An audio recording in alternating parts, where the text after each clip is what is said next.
Alright guys, kali ini gue bakal review Cat Fantasy, game yang dirilis pada tanggal 21 bulan Agustus oleh Fundol Global Limited dan LX.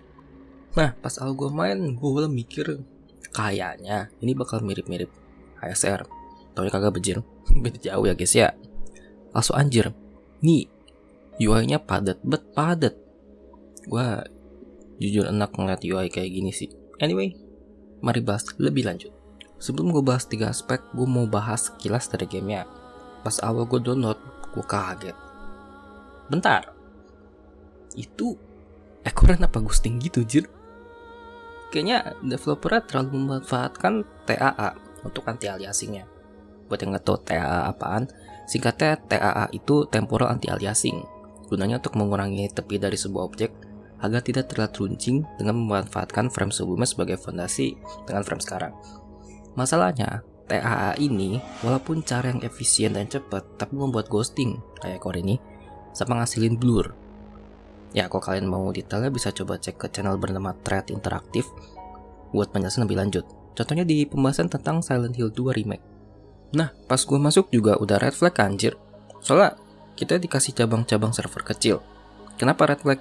Karena temen lu sama lu harus bermain di server yang sama cuy. Bener-bener sama. Nggak sesimpel kayak lo tuh kepilih server Asia gitu kan di game Hoyo atau di game Kuro. PR besarnya kalau lu sama temen lu udah pada jauh nih ya kan progresnya. Tapi beda server. Jadinya salah satu ada yang mau tumbal sih gitu kan buat ulang dari awal. Tapi ya gue nggak tahu sih, siapa tahu bisa transfer data gitu kan ke server lain. Gue nggak terlalu riset hal ini soalnya. Part 1 daily. Gue jujur belum resmi namatin daily karena buset jauh anjing buat buka semua cok. Chapter 7 nih salah satunya nih baru kebuka ya kan. Gue masih chapter 4 dan progresnya tuh lama guys, sumpah guys. Malah ada yang sampai chapter 15 cok. Buset. Gua jujur udah terlalu enak buat lanjutin. Tapi estimasi ini kayaknya 5-15 menitan sih. Definitely ini mendekati daily di Arc Max ya kan. Jadi gua kasih rating D. Masuk cok, butuh terus poin anjing buat kelarin daily. Nih cuma daily doang bro, bukan weekly gitu kan maksudnya. Buset. Next point adalah gacha. Buset, kuransinya banyak banget nih. Wah, gue pusing liat aja. Aso apa dah ini UI-nya? Padat. Wah, jujur eneg liatnya anjir. Bro, ini minimal dikecilin dah, biar lebih enak dilihat gitu kan. Ini yang buat UI di COD yang sekarang pada pindah ke sini kah anjing? Anyway, ini gacha masuk ke tipe 3 dan hard PT di 80. Gua jujur sih gedek aja ngeliat game yang ngasih kuransi gacha sebanyak ini. Mana keseringan kita nggak dikasih opal ya kan, malah dikasih gacha standar anjing.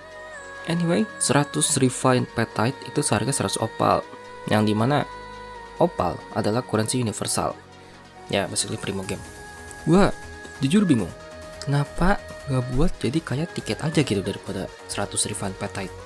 Kayak gini, 1 refined petite itu seharga 1 opal, yang dimana itu seharga untuk 1 tiket gacha.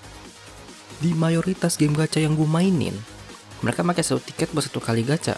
Lu bayangin, di Arc Max lu harus beli 100 Originate Prime seharga 600 Orundum. Nah, terus 1 kali gacanya itu seharga 100 Originate Prime. Muter-muter anjing, kagak efisien. Anyway, dalam daily dapat 50 opal, weekly di toko again dapat 10 opal, dan monthly dapat 10 opal. Karena spread gini dalam sebulan lu dapat kasarnya 1500 plus 40 plus 10. Ya, dapat 1550 atau 80 dalam 1 bulan. PT di 80. Mampus 10 bulan baru injek PT. Silit anjir. Skor udah jelas ini F. Untuk poin ketiga, pembuatan story. Ini mix ya. Ada momen ajib, tapi beberapa ada yang menurut gue kurang menarik.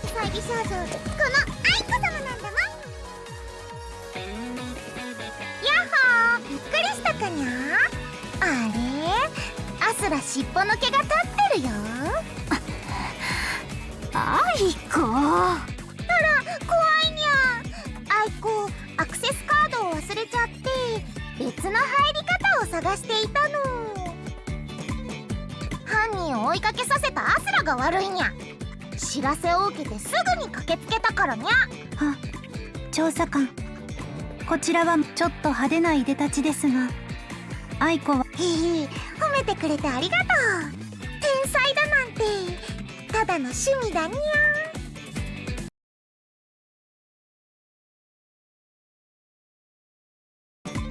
エモーション粒子のデータからターゲットの居場所を正確に特定できると、ちょっとした E システムのアクセス権限を借りれば街中の不審なターゲットをさっきアスラから提供された戦闘データに基づいて、ここ、それとここ、なぜかこの2箇所に容疑者のエモーション情報と一致する部分。失礼。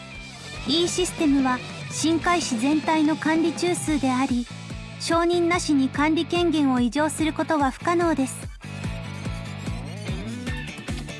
その借りるというのはアクセス権を盗むためにシステムをハッキングしたということでしょうか。えへへ、そんなわけにゃいよ。アイコはいい子。それに盗むだなんてひどいよ。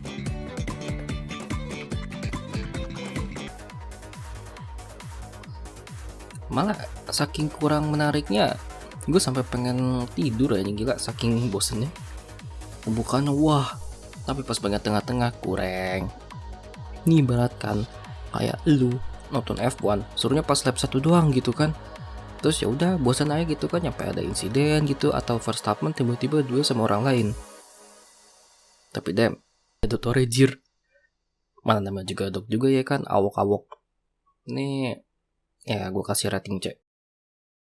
Karena gue rada ngantuk bahas story, jadi mending kita cek kegiatan lain. Buset, wareg bet anjing kegiatan. Ada kafe, ada mancing,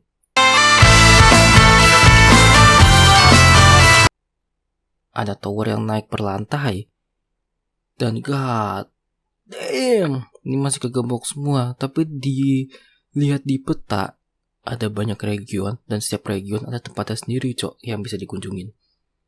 Buset, gelo, ini activity-nya terlalu warak anjir. Nih, bukan buat gua sih game gacanya sih. Gua terlalu kasual untuk bisa menyelesaikan semua activity yang ada di game ini. Dan ya, gua jujur gak rekomendasiin buat mainin di game bagi kalian yang udah megang game gacha berat kayak Genshin atau WoW. Lu pakai kelagapan sih asli.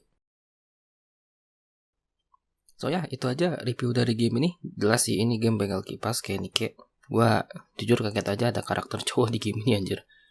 Kirain bakal full CWK gitu kan. Seperti yang gue bilang sebelumnya, sorry banget kalau review game sangat kurang. Jujur, gue udah terlalu enek buat lanjut.